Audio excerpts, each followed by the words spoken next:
আসসালামু আলাইকুম ওয়া রাহমাতুল্লাহি ওয়া বারাকাতুহু। ইন্নাল হামদালিল্লাহ নাহমাদুহু ওয়া নুসাল্লি আলা রাসূলিহিল কারীম, আম্মা বাদ।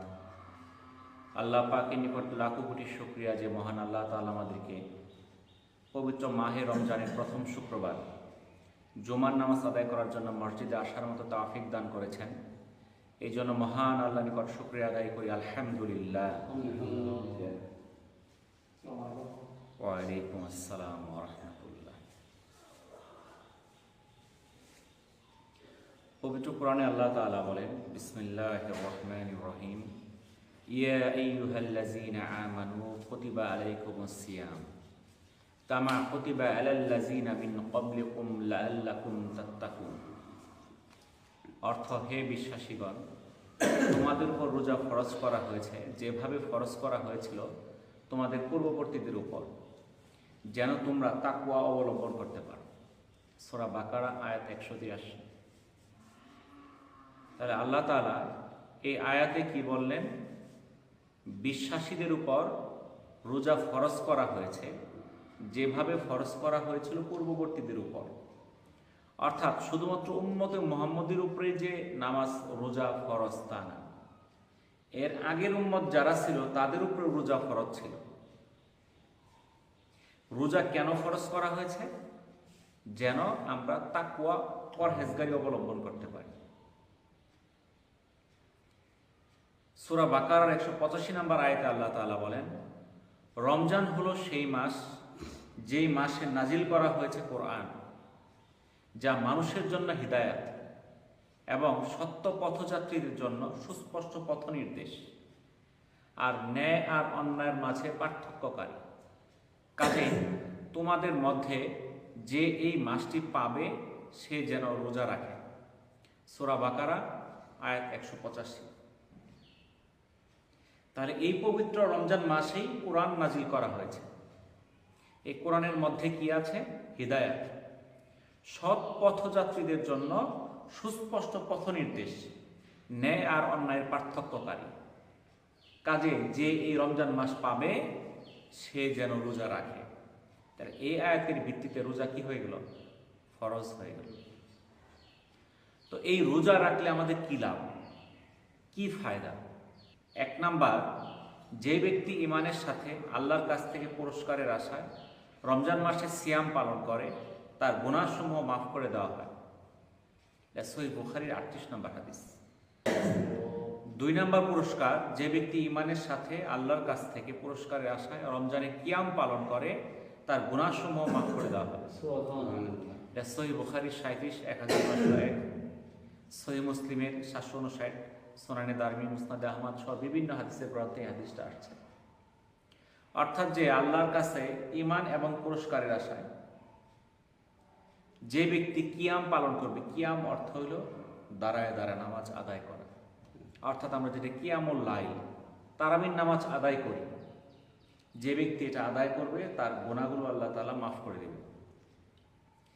3 নাম্বার পুরস্কার হচ্ছে যে ব্যক্তি ঈমানের সাথে এবং আল্লাহর কাছ থেকে পুরস্কারের আশায় লাইলাতুল কদরে সালাত আদায় করবে তার গুনাহসমূহ মাফ করে দেওয়া হবে। সহিহ বুখারীর 2014 নম্বর হাদিস। অর্থাৎ যদি লাইলাতুল কদরের রাত্রিতে নামাজ আদায় করা হয় তার গুনাহগুলো আল্লাহ মাফ করে দেবে। কত সহজ! তো আমরা যদি এই রমজানের প্রত্যেকটা রাত্রিতে এশার নামাজ জামাতের সহিত আদায় করি, তারাবির নামাজ আদায় করি, সালাতুল বেতর আদায় করি, তাহলে ওর মধ্যেই তো কি হবে? শবে কদর হবে, নাকি বলে? তাহলে আমরা যারা সবগুলো এই যে এশার নামাজে হাজির থাকবো, তারাবির নামাজে হাজির থাকবো, তারা কিন্তু এই সুসংবাদটা পাওয়া যাচ্ছে। কি সুসংবাদ? যে ব্যক্তি ঈমানের সাথে পুরস্কারের আশায় কিয়ামুল কদরের রাত্রিতে নামাজ আদায় করে তার গুনাহগুলো মাফ করে দেওয়া হয়। কিন্তু দেখা যায় আমাদের এলাকায় প্রথম কিছুদিন মুসল্লি থাকে, আস্তে আস্তে কমতে থাকে। বিশেষ করে শহরে যে সকল মসজিদ আছে, বাজার ঘাটের মধ্যে, বা রমজানের শেষ দশকের নামাজ, এই রমজানের শেষ দশকে মসজিদে মুসল্লি একবারেই কমে যায়। কি জন্য? ব্যবসা বাণিজ্য, তাদের মসজিদে যাওয়ার সময় নাই। তাহলে তারা দুনিয়ার লাভকে ভালো বুঝতেছে, দোকানপাটের ইনকাম হবে এই আশায় তারা শেষ দশকের রাত্রিগুলোতে মসজিদে যাওয়া বাদ দেয়। আমরা কিন্তু নিশ্চিত বলতে পারবো না যে 27 তারিখেই শবে কদর, এটা বলতে পারা যাবে না, বলতে পারবো না। তাহলে রমজানের শেষ দশকে যে কোনো বিজুর রাত্রিতে শবে কদর হইতে পারে, কিন্তু আমরা শেষের দিক দিয়া মসজিদে মুসল্লি কমে যায় ব্যবসা বাণিজ্যের আশায়, লাভের আশা। কিন্তু আল্লাহ তাআলা এর মধ্যে যে কত ফায়দা দিছে, যে একটা রাত্রি 1000 মাস অপেক্ষা উত্তম, 1-2 মাস না, 1000 মাস অপেক্ষা উত্তম। এত মাস বয়স বর্তমান মানুষের হায়াতেই হয় না, 83-84 বছর। এখন কয়জন মানুষ 83-84 বছর বাঁচে? 50-60 বছর বয়স হলেই মারা যাইতেছে। তাহলে এত বড় একটা ফায়দার রাত্রি, যে এই লাইলাতুল কদরে সওয়াবের আশায় ঈমানের সাথে কিয়াম পালন করে, নামাজ আদায় করে, আল্লাহ তাআলা তার গুনাহগুলো মাফ করে দেন। এই রমজান মাসে আমরা যদি রোজা রাখি তাহলে কি ফায়দা? রাসূল সাল্লাল্লাহু আলাইহি সাল্লাম বলেন, যে কেউ আল্লাহর রাস্তায় শুধুমাত্র আল্লাহকে খুশি করার উদ্দেশ্যে একদিন সিয়াম পালন করে, তদ্বারা আল্লাহ তাকে জাহান্নামের অগ্নি থেকে 70 বছরের রাস্তা পরিমাণ দূরবর্তী স্থানে রাখেন। এটা সহিহ বুখারীর 2840, সহিহ মুসলিমের 1153 নম্বর হাদিস। অর্থাৎ যে ব্যক্তি একদিন রোজা রাখবে তার থেকে জাহান্নামের দূরত্ব হবে 70 বছরের রাস্তা। যদি 30টা রাখেন, 3-7 2100 বছরের রাস্তা। সারা জীবন কেউ 20 বছর, কেউ 50 বছর, কেউ 60 বছর এইভাবে রোজা রাখতেছেন, তাহলে কত দূরে তার জাহান্নাম চলে যাবে। রাসূল সাল্লাল্লাহু আলাইহি সাল্লাম বলেন, মানব সন্তানের প্রতিটি নেক আমলের প্রতিদান 10 থেকে 700 গুণ পর্যন্ত বর্ধিত করা হয়ে থাকে। আল্লাহ তাআলা বলেন, সিয়াম শুধুমাত্র আমার জন্য, আমি এর প্রতিদান দিব। এটা সহিহ মুসলিমের 1151 নম্বর হাদিস। অর্থাৎ আমরা যে কোনো নেক কাজ করি, ভালো কাজ করি, এর সওয়াব 10 থেকে কয় গুণ বৃদ্ধি করা হবে? 700 গুণ। কিন্তু এই রমজানের যে সওয়াবটা, এটা গুণের কথা বলা হয় নাই, এটা স্বয়ং আল্লাহ তাআলা তাকে দান করবে। আমরা দুনিয়াতে দেখি, যদি আমরা কোনো কিছু পুরস্কার হই, স্কুল কলেজে ফার্স্ট সেকেন্ড হইলে পুরস্কার দেয়, প্রধান শিক্ষক কিংবা সভাপতি এরকম কেউ এসে পুরস্কার দেয়।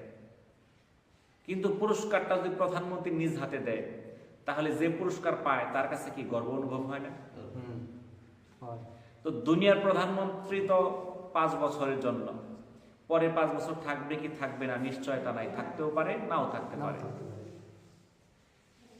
সমস্ত প্রধানমন্ত্রীর যে মালিক রব্বুল আলামিন, মহান আল্লাহ তাআলা, অনাদি অনন্ত, যিনি সারা বিশ্বের অধিপতি, তিনি যখন নিজ হাতে পুরস্কারটা দিবেন, সেই পুরস্কারটা অবশ্যই অনেক দামি হবে। যদি কম দামি পুরস্কার হয় তাহলে আল্লাহ তাআলার হাত দিয়ে দেওয়া এটা মানায় না। নিঃসন্দেহে এটার পুরস্কার অন্য সবকিছুর চেয়ে বেশি। এখন বলা যাইতে পারে যে রোজার মধ্যে এত পুরস্কার কেন, এটা এত মর্যাদা কেন? নামাজ পড়া সারা বছর পড়তে হয় 5 ওয়াক্ত, জাকাত দিতে হয়, কত কষ্টের টাকা দান করে দিতে হয়, হজ করতে টাকা লাগে 5-6-7 লাখ, এগুলোর পুরস্কার আল্লাহ তাআলা নিজ হাতে দিবেন না, রোজার পুরস্কার কেন নিজ হাতে দিবেন? আমরা দুনিয়াতে যত নেক আমল করি, সকল নেক আমল আল্লাহর খুশির জন্য করা যায়, লোক দেখানোর জন্য করা যায়। আর রোজা এটা লোক দেখানোর জন্য করা যায় না। কারণ আমি নামাজ পড়বো, মসজিদে আসবো, মানুষ আমাকে ভালো বলবে, বলবো তো বিরাট 5 ওয়াক্ত নামাজ পড়ে, 1 ওয়াক্ত নামাজ ছাড়ে না, তাই না? জাকাত দিলেও বিরাট লোকই, অনেক টাকা জাকাত দেয়, মানুষ প্রশংসা করবে। হজ করলে হাজি রাখবে, আল হাজ রাখবে, কত সুনাম, তাই না? কিন্তু রোজা রাখলে এটা লোক দেখানো না।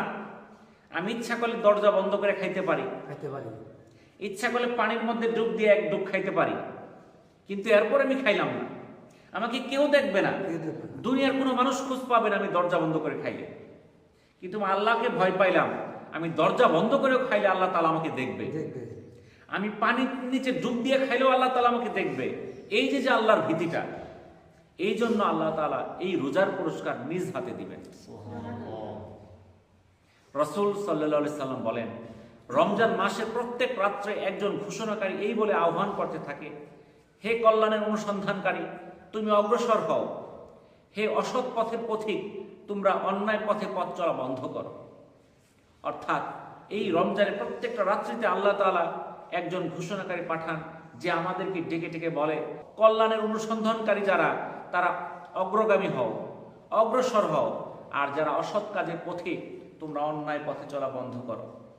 কিন্তু আমাদের দেখা যায় যারা অন্যায় পথে চলে, তারা মনে করে এই রমজান মাসটা অন্যায় করার সুবর্ণ সুযোগ। কি জন্য? এই রমজান মাসে মানুষ হাটে বাজারে কেনাকাটা করে, অনেক টাকা পয়সা নেওয়া যায়, অনেকেই এই ধান্দায় থাকে কি করে পকেট মার দিয়ে মানুষের টাকাগুলো নিবে। মানুষ যাতায়াত করে গাড়ি থেকে কি করে তাকে চেতনানাশক দিয়ে তার যা আছে সম্বল সব নিয়ে যাবে। ছিনতাই করে, রাহাজানি করে ঈদের আগে আগে। এটা বাড়ে না কমে? এটা কিন্তু বাড়ে, কমে না। কিন্তু আল্লাহ তাআলা আমাদেরকে ঘোষণাকারী দিয়ে বলতেছেন, তোমরা এই কাজগুলো করো না, যারা অন্যায়ের পথে আসো তোমরা সেই অন্যায়ের পথ চলা বন্ধ করো। কিন্তু আমরা সেই আদেশ না মেনে আমরা অন্যায়ের পথে আরো অগ্রসর হয়ে যাই। এটা থেকে আমাদের বিরত থাকতে হবে। রাসূলুল্লাহ সাল্লাল্লাহু আলাইহি সাল্লাম বলেন, মাহে রমজানের প্রতি রাত ও দিনের বেলায় বহু মানুষকে আল্লাহ তাআলা জাহান্নাম থেকে মুক্তির ঘোষণা দেন, এবং প্রতিটি রাত ও দিনের বেলায় প্রত্যেক মুসলিমের দোয়া মোনাজাত কবুল করা হয়ে থাকে। এটা মুসনাদ আহমদের ৭,৪৫০ নম্বর হাদিস। তাহলে এই যে রমজান, প্রত্যেকটা দিন প্রত্যেকটা রাত আল্লাহ তাআলা মানুষকে জাহান্নাম থেকে মুক্তির ঘোষণা দেন, আর মানুষের দোয়াগুলো আল্লাহ তাআলা কবুল করে নেন। তাহলে এই রমজান মাসে আমাদের বেশি বেশি দোয়া করতে হবে, লম্বা দোয়া করতে হবে, কারণ এই দোয়াগুলো আল্লাহ তাআলা কবুল করে নেন। রাসূল সাল্লাল্লাহু আলাইহি সাল্লাম বলেন, এমন অনেক রোজাদার আছে যার রোজা থেকে প্রাপ্তি হচ্ছে শুধু ক্ষুধা আর তৃষ্ণা। তেমনি কিছু নামাজি আছে, তাদের নামাজ তো হচ্ছেই না, শুধু যেন রাত জাগছে। অর্থাৎ সালাত ও সিয়াম সুন্নত তরিকায় না হয়, মিথ্যা, প্রতারণা ও পাপাচার পরিত্যাগ না করায় তাদের রোজা ও নামাজ কোনোটাই কবুল হচ্ছে না। এটা মুসনাদে আহমদের ৮,৮৪৩ নম্বর হাদিস। আল্লাহ রাসূল কি বললেন? এমন অনেক রোজাদার আছে যাদের রোজার থেকে প্রাপ্তি কি? ক্ষুধার তৃষ্ণা, এছাড়া কোনো ফায়দা নাই। কিছু মানুষ রাত্রি জাগতেছে নামাজ পড়ে পড়ে, কিন্তু রাত্রি জাগরণ ছাড়া তার কোনো ফায়দা নাই। কেন? সালাত আর সিয়াম সুন্নত তরিকায় হচ্ছে না, মিথ্যার মধ্যে, প্রতারণার মধ্যে, পাপাচারের মধ্যে জড়িত আছে। কথা বলতেছে মিথ্যা, মানুষের সঙ্গে প্রতারণা করছে। দেখবেন যে আমরা যারা ব্যবসায়ী আছি, ব্যবসায়ীরা মিথ্যা কথা বলতেছি, 10 টাকার জিনিস বানাই দিচ্ছি 20 টাকা। বললাম যে মার্কেটে বাইরে গেছে, মার্কেটে বাড়ছে 2 টাকা, আমি বাড়াই দিলাম 5 টাকা। তো আমার তো কথা ছিল মার্কেটে 2 টাকা বাড়ছে, আমি 2 টাকাই বাড়াবো, কিন্তু 2-এর জায়গাতে আমি 5 টাকা 10 টাকা বাড়াই দিলাম। আমি মিথ্যা বললাম, প্রতারণার আশ্রয় নিলাম। দেখা গেল ভালো জিনিস পচা জিনিস মিশাই আমি একসঙ্গে বিক্রি করতেছি। যেই জিনিসটা নষ্ট মানুষ খাইতে পারবে না সেটাও আমি চালাই দিচ্ছি। এই প্রতারণা করছি, মানুষের সঙ্গে ধোঁকা দেওয়া, সুদ, ঘুষ। যারা সুদ খায়, রোজার মাসে সুদ নেওয়া কি বন্ধ করছে? যে আমি সুদ দিছিলাম, রোজার মাসে সুদটা দিও না, এরকম কেউ বললে শুনছেন? এরকম ঘটনা নাই। যারা ঘুষ খায়, রোজার মাসেও খায়। তার দেখা যাচ্ছে যে এই যে মিথ্যা, পাপাচার, প্রতারণা পরিত্যাগ না করার কারণে তার রোজা থাকার ফায়দা হলো ক্ষুধার তৃষ্ণা, এর ছাড়া কোনো পুরস্কার তার কাছে আসবে না। এরকম ভাবে যারা নামাজ আদায় করছে তাদের জন্য রাত্রি জাগরণ ছাড়া আর কিছুই না। কেন? তারা সুন্নত তরিকায় রাত্রি জাগরণ করছে না, তারা তারাবির নামাজকে হাসি তামাশার খেলা শুরু করছে। এমন ভাবে তারা নামাজ আদায় করে যে কি পড়তেছে কিছুই বোঝা যায় না। রুকু থেকে, সিজদা থেকে উঠে সোজা হয়ে দাঁড়ানোর সময় পাওয়া যায় না। অনেক জায়গায় দেখবেন রুকু থেকে দাঁড়ায়া থাকা, 1 তাসবিহ পরিমাণ দাঁড়ায় থাকা হলো ওয়াজিব। আবার 2 সিজদার মাঝখানে যে বসতে হয়, এই বসার টাইমটা কমপক্ষে 1 তাসবিহ পরিমাণ হতে হবে। এর কম হলে ওয়াজিব তরক হবে, ওয়াজিব তরক হলে সহসিজদা দিতে হবে, সহসিজদা না দিলে তার নামাজ বাদ হয়ে যাবে। দেখা যায় কোনো কোনো জায়গায় আপনারা মোবাইলের মধ্যে দেখেন 3G 4G 5G গতিতে তারাবির নামাজ চলে। দেখা যায় ইমাম সাহেব সুজা হয়েই আবার সিজদায় চলে গেছে। একটু বয়স্ক মানুষ আছে, তারা সুজা হইতে পারে না, কারণ তারা যদি সুজা হবার চায় তার সিজদা মিস হয়ে যায়, সিজদা তো ধরতে হবো, ওই জন্য সুজা না হয়ে সিজদায় চলে যায়। এক সিজদা থেকে আরেক সিজদা উঠবে এই সময় নাই, মাথা একটু উঁচা করে আবার সিজদা, সে বসার টাইম পায় না, তার নামাজটা নষ্ট হয়ে যায়। এইভাবে যারা নামাজ আদায় করবে তাদের রাত্রি জাগরণ ছাড়া আর কোনো ফায়দাই হবে না। তাহলে যেই নামাজে আমাদের ফায়দা হবে না সেই নামাজ না পড়ে যেই নামাজ পড়লে ফায়দা হবে সেইভাবে নামাজ আদায় করতে হবে। রাসূল সাল্লাল্লাহু আলাইহি সাল্লাম বলেন, যে ব্যক্তি মিথ্যা কথা মন্দ কাজ বর্জন করলো না তার পানাহার বর্জনে আল্লাহর কোনো প্রয়োজন নাই। এটা সহিহ বুখারীর 1903 নম্বর হাদিস। কি বললো আল্লাহ রাসূল? যে ব্যক্তি মিথ্যা কথা আর মন্দ কাজ বর্জন করলো না তার পানাহার বর্জনের আল্লাহর প্রয়োজন নাই। আল্লাহ আমাদেরকে বলেন নাই তোমরা এই মন্দ কাজ করো আর সাথে সাথে রোজা রাখো। আজকে আমরা মন্দ কাজের সঙ্গে জড়িত আছি, মিথ্যার সঙ্গে জড়িত আছি, আবার রোজাও রাখতেছি। এই রোজা দ্বারা তার বিন্দু মাত্র কোনো ফায়দা হবে না। রাসূল সাল্লাল্লাহু আলাইহি সাল্লাম দুনিয়ার সকল মানুষ অপেক্ষা অধিক দাতা ছিলেন, আর রমজানে তার দানের হাত আরো প্রসারিত হতো। এটা সহিহ বুখারীর 1902 নম্বর হাদিস। অর্থাৎ আল্লাহ রাসূল সবসময় দান করতেন, তার দানের হাত সবসময় লম্বা ছিল, কিন্তু রোজা আসলে আরো বেশি দান করতেন। এই জন্য রমজান মাস শুরু হয়ে গেছে, আজকে দ্বিতীয় রমজান। আমরা প্রত্যেকটা রমজানই যেন আমরা দান করি, একটা রমজান যেন আমাদের দান করা না মিস হয়ে যায়। আমরা যেভাবে দান করতে পারি, মসজিদ মাদ্রাসায় ফকির মিসকিন, আপনি ইফতারের আয়োজন করেন, মানুষকে খাওয়ান, আপনার সাধ্যমতো খাওয়ান, যেটুক পারেন। এমন না আপনার জমি বিক্রি করে খাওয়াইতে হবে তা না, আপনার সামর্থ্য আছে 10 টাকায় আপনি দান করেন, 10 টাকা জিনিসই খাওয়ান। যার সামর্থ্য আছে 500 টাকা সে 500 টাকা খাওয়াবে, যার 5 টাকার সামর্থ্য আছে 5 টাকায় দান করবে। কিন্তু দান করেন, প্রত্যেকটা দিন আপনি দান করেন, কারণ রমজান মাস শুরু হইলেই আল্লাহ রাসূলের দানের হাত আরো অধিক প্রসারিত হতো। আমরা এই সুন্নতটা আদায় করার চেষ্টা করি। রাসূল সাল্লাল্লাহু আলাইহি সাল্লাম বলেন, রোজা হলো ঢাল স্বরূপ। এটা সহিহ মুসলিমের 1151 এবং ইবনে মাজার 1639 নম্বর হাদিস। ঢাল কি? আগে যখন যুদ্ধ হতো তখন তীর ধনুক এগুলো দিয়ে যুদ্ধ হতো, বর্ষা এগুলো দিয়ে যুদ্ধ হতো। তখন যদি ঢাল থাকতো তার কাছে কি কোনো বর্ষা তীর এগুলো আঘাত করতে পারতো না।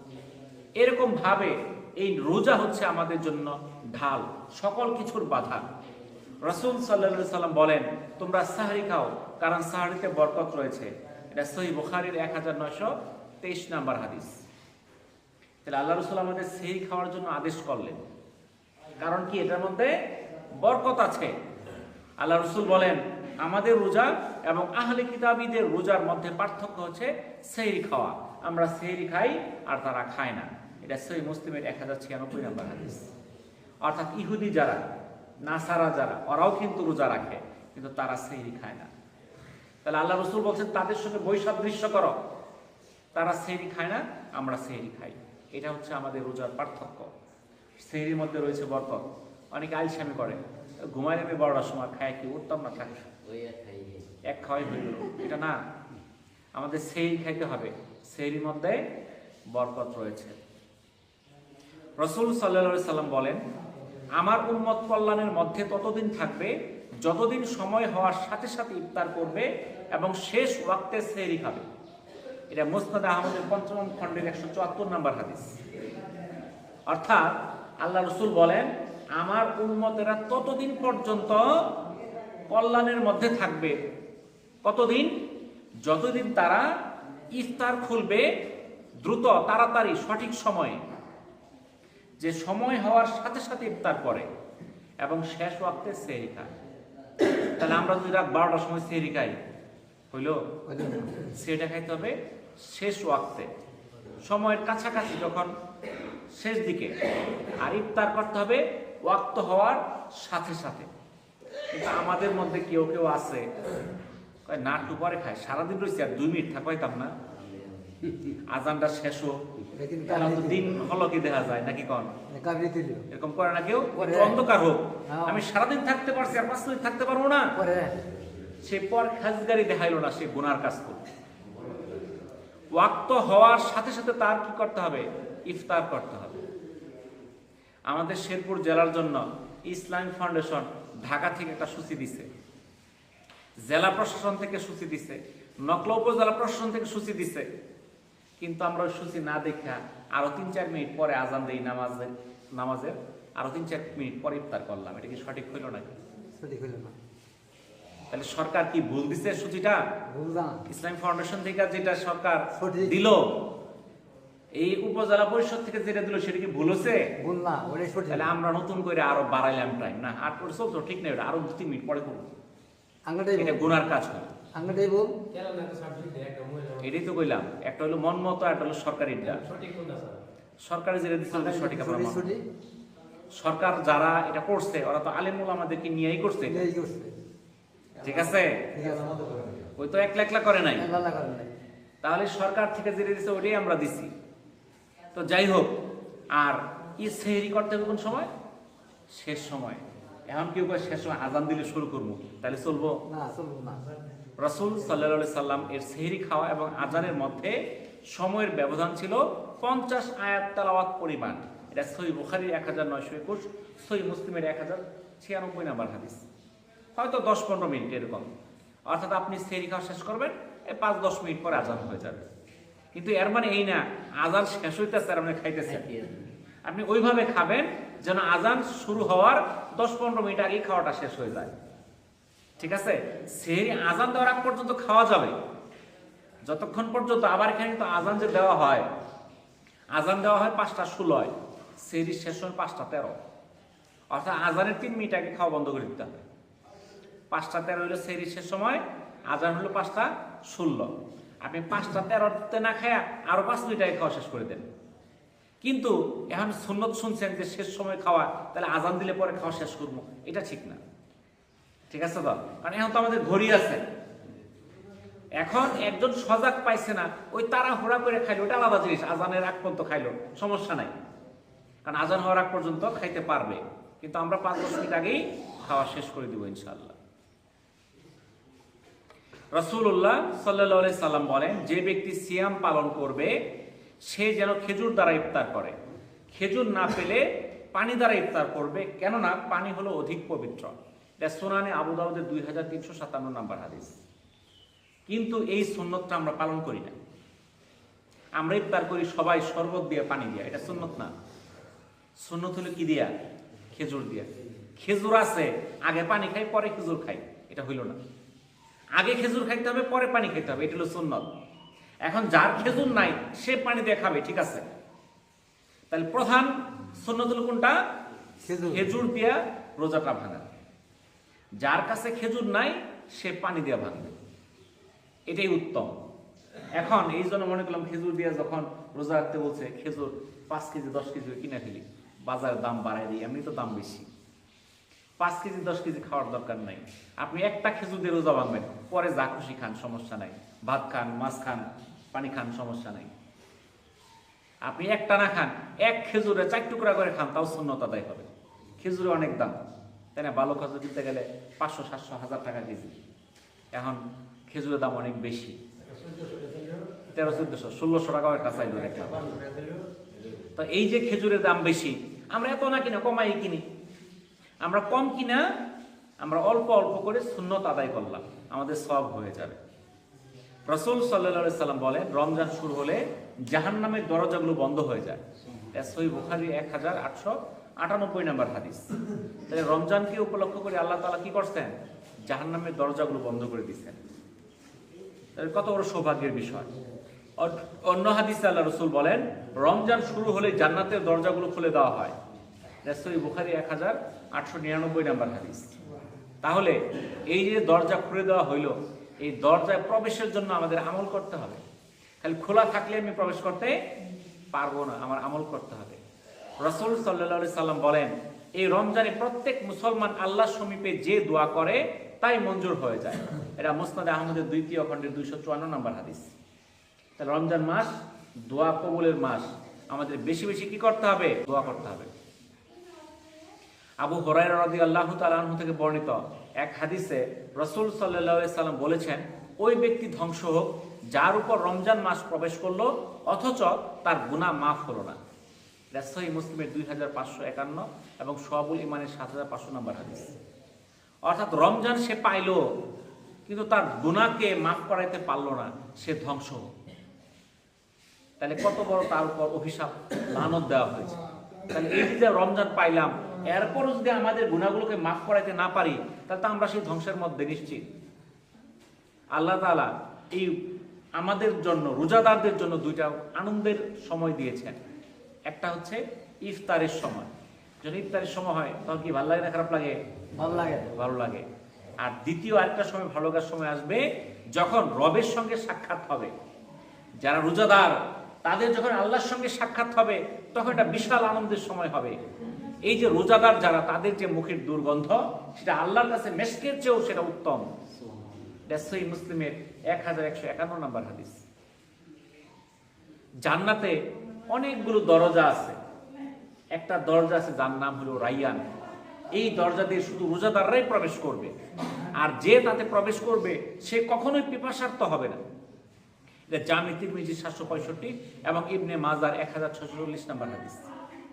অর্থাৎ এই রাইয়ান দরজা দিয়ে প্রবেশ করবে শুধু রোজাদাররা।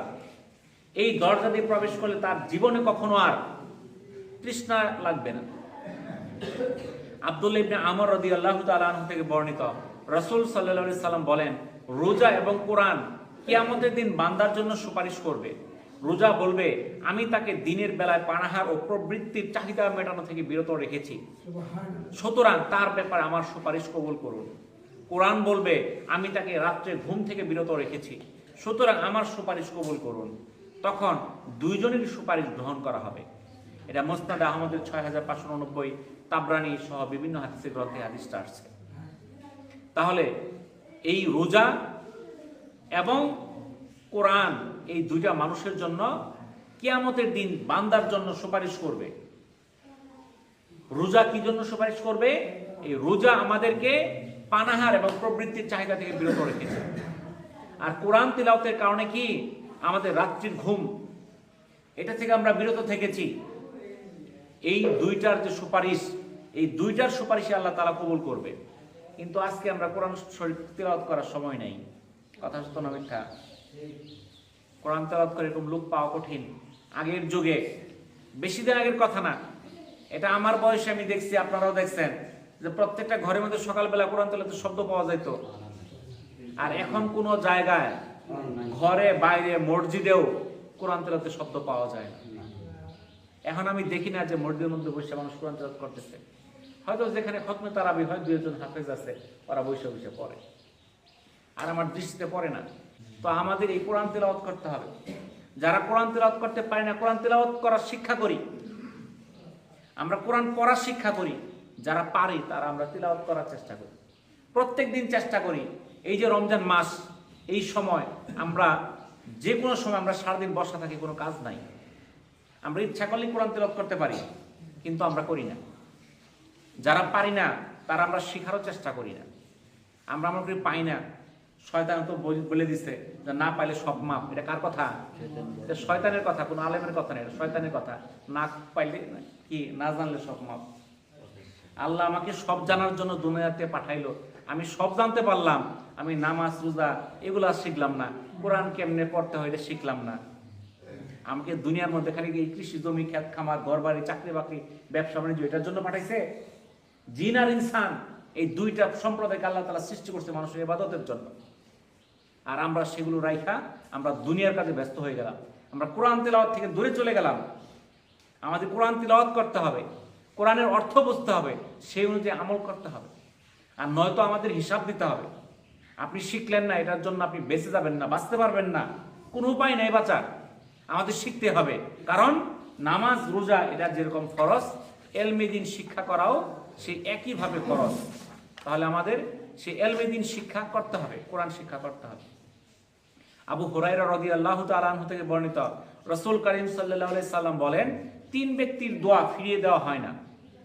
1 নাম্বার পিতার দোয়া, 2 নাম্বার রোজাদারের দোয়া, 3 নাম্বার মুসাফিরের দোয়া। বাইহাকির 3য় খণ্ডে 345 এবং সিলসিলা সহিহার 1797 নাম্বার হাদিস। তাহলে আল্লাহ তাআলা 3টা ব্যক্তির দোয়া কি করেন না, ফিরিয়ে দেন না। 1 নাম্বার পিতার দোয়া, পিতাকে সন্তুষ্ট রাখতে হবে। 2 নাম্বার রোজাদারের দোয়া, রোজাদার যে দোয়া করে সেই দোয়াটা আল্লাহ কবুল করে নেয়। তাহলে আমরা এই যে সকাল থেকে আমরা সুবে সাদেকের আগে সেহরি খাইছি, আমরা এই যে ফজর থেকে আর চলতেছি, আমাদের এখন যত দোয়া আল্লাহ তাআলা কবুল করবে।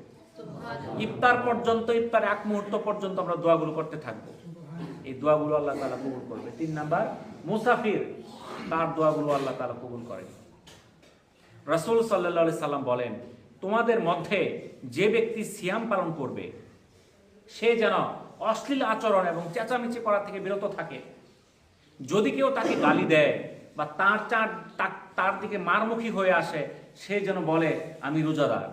এটা সহিহ মুসলিমের 1151 নাম্বার হাদিস। দেখবেন যে রোজার মধ্যে মাথা গরম হয়ে যায়, বিভিন্ন হাটে বাজারে ঝগড়া বাজে। কালকে প্রথম রোজা ছিল, দেখছি আমার দোকানের সামনেই শুরু হয়ে গেছে। এটা বিভিন্ন জায়গায় হয়, মাথা গরম রোজা রাখছি। কিন্তু আল্লাহ তাআলা আল্লাহ রাসূলের মধ্যে জানাই দিল, যে রোজা রাখে সে যেন অশ্লীল আচরণ, মন্দ আচরণ এবং চেঁচামেচি থেকে বিরত থাকে। কিন্তু আমরা এটার মধ্যে রোজা থাকলে আমাদের মাথা হট হয়ে যায়, ইফতার বানাইতে দেরি হইলে আমাদের মাথায় আমরা গোলমাল হয়ে যায়, ধমকাধমকি শুরু করি কর্মচারীর উপরে, কাজের লোকের উপরে, বাড়িতে যারা আছে তাদের উপরে। এটা কেন করেন আপনি? আপনি রোজাদার, সেও তো রোজাদার। আপনার যদি ইফতার বানাই দিতেছে, সে তো রোজা রেখেই বানাইতেছে। তো আপনার একটু সমস্যা হলে আপনি চেঁচামেচি শুরু করে দিলেন, আপনার কাজকর্মে ব্যাঘাত ঘটলে আপনি চেঁচামেচি শুরু করলেন।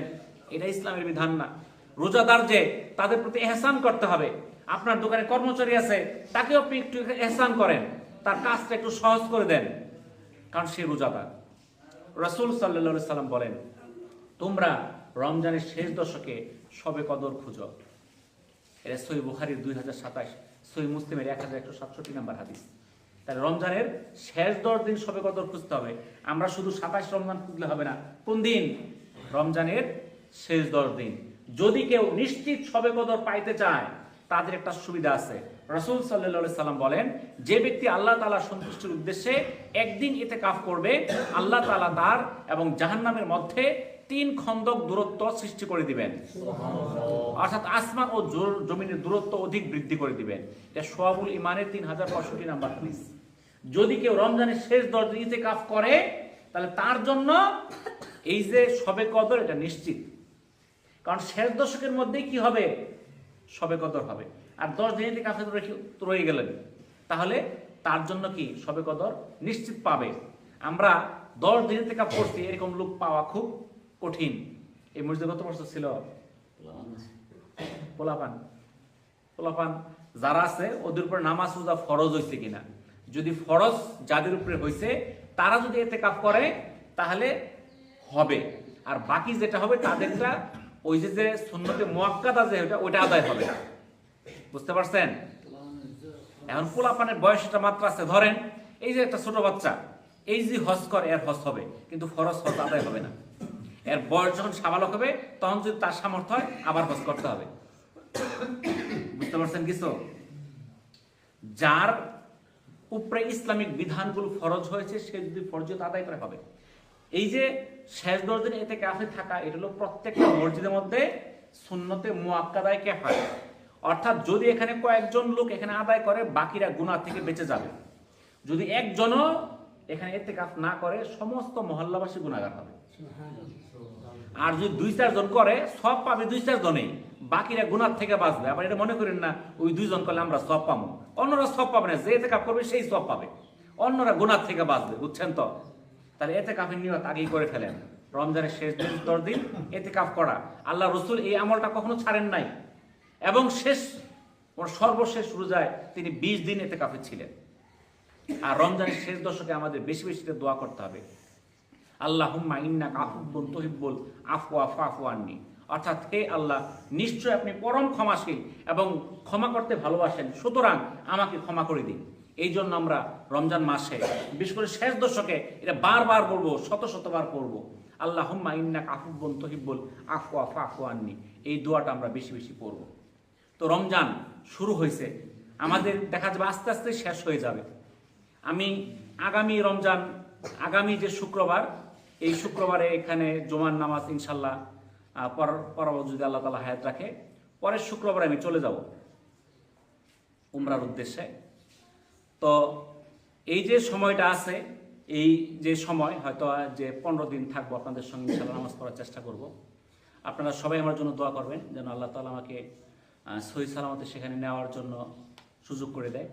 আর আমরা আমল করার চেষ্টা করি। আমরা যে রমজান মাসটা আছে, এই রমজান মাসে যে আমলগুলো, এই যে আমরা তারাবির নামাজ আদায় করি, এই তারাবির নামাজ এমন একটা আমলের একটা জিনিস যে আমরা তো মনে করি যে এত তাড়াতাড়ি, মানে এত লম্বাকে শেষ হয় না কেন।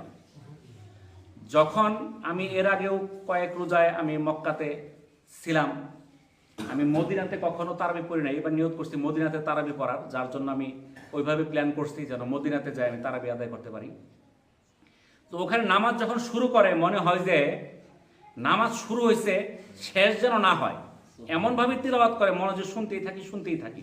ঘন্টার পর ঘন্টা চলে যায়, 3 ঘন্টা 4 ঘন্টা চলে যায়, নামাজ চলতেই থাকে। মানুষ নামাজ আছে, নামাজের মধ্যেই থাকে। আর এত সুন্দর তেলাওয়াত, মানুষ শুনতেই থাকে।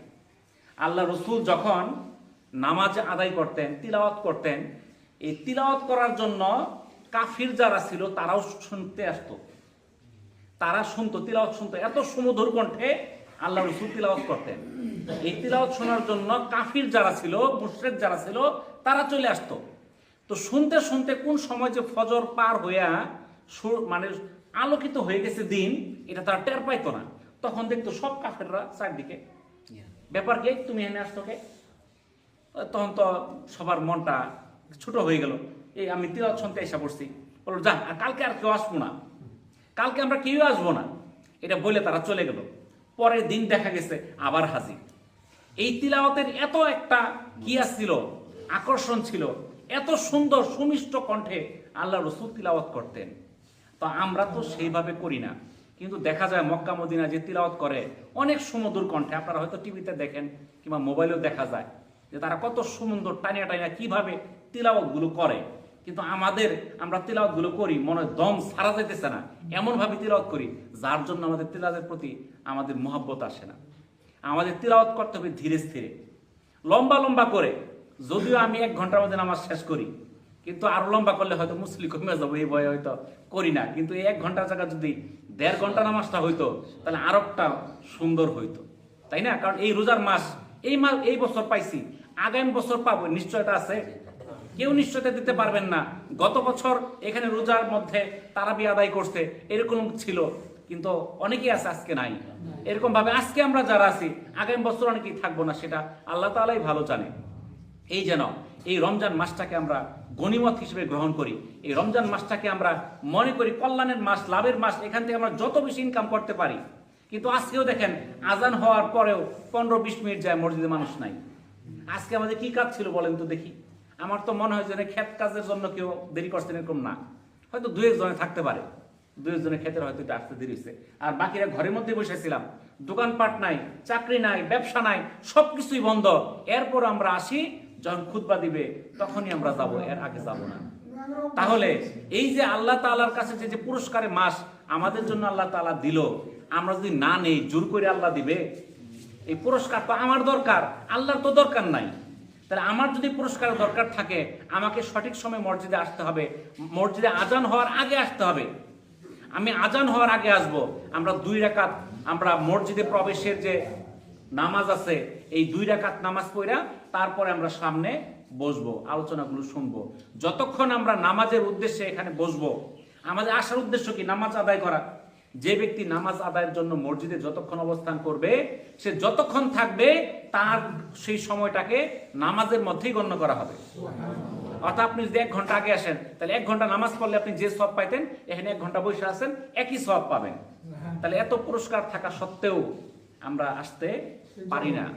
শয়তানকে কিন্তু বাইন্ধা রাখছে, কিন্তু আমাদের মনের মধ্যে শয়তান এমন বাসা বানাইছে, আমাদের মন চায় না এই ভালো কাজে আসার জন্য, মন্দ কাজে আমরা ঠিকই যায় থাকি। কিন্তু ভালো কাজে আমাদের আসতে বাধা দেয়, আমাদের এটা যেন না হয়। আমরা চেষ্টা করি এই রমজান মাসটা গনিমত হিসেবে আমরা আমল করার জন্য, সবগুলো রোজা রাখার জন্য, কিয়ামুল লাইল বেশি করে দান করা, আল্লাহর হুকুমগুলো মেনে চলা, আমরা কোরআন তিলাওয়াত করার চেষ্টা করি। আল্লাহ তাআলা আমাদেরকে হিদায়াত দান করুন। আমরা যে আলোচনাগুলো করলাম আল্লাহ তাআলা আমাদের আমল করার তৌফিক দান করুন। ওয়া আখিরু দাওয়ানা আনিল হামদুলিল্লাহি রাব্বিল আলামিন। আসসালামু আলাইকুম ওয়া রাহমাতুল্লাহি ওয়া বারাকাতুহু।